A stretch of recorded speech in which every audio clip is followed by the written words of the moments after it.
একটু তাহিরের দিকে তাকাও, একটু ভাবো, আমার রাসূলকে রক্তাক্ত অবস্থায় দেখার চেষ্টা করো। ওই অবস্থায় আমার রাসূল কত সহ্য করলেন, কত কষ্ট করলেন, একটু অন্তর দিয়া ভাবার চেষ্টা করে দেখো আমার রাসূলের প্রতি ভালোবাসা জন্মায় কিনা, আমার রাসূলের প্রতি মহাব্বত আসে কিনা। চতুর্দিক থেকে পাথর মারে, এক একটা পাথর পরে আর ফিনকি দিয়া ফুটা হইয়া রক্ত বের হয়, রক্ত বাইয়া বাইয়া পড়তে পড়তে জমাট হইয়া জোটা পায়ের সঙ্গে আটকে যায়।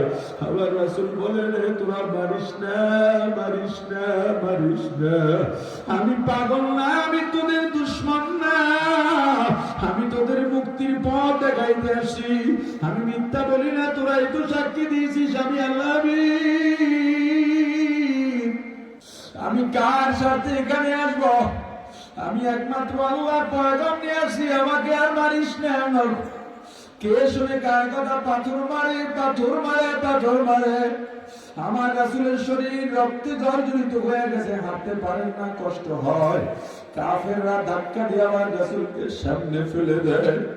আমার রাসূল একটু উঠতে যাবেন, উঠতে পারেন না, কষ্ট হয়, আবার ওই অবস্থায় ধাক্কা দিয়ে ফলাইয়া যায়।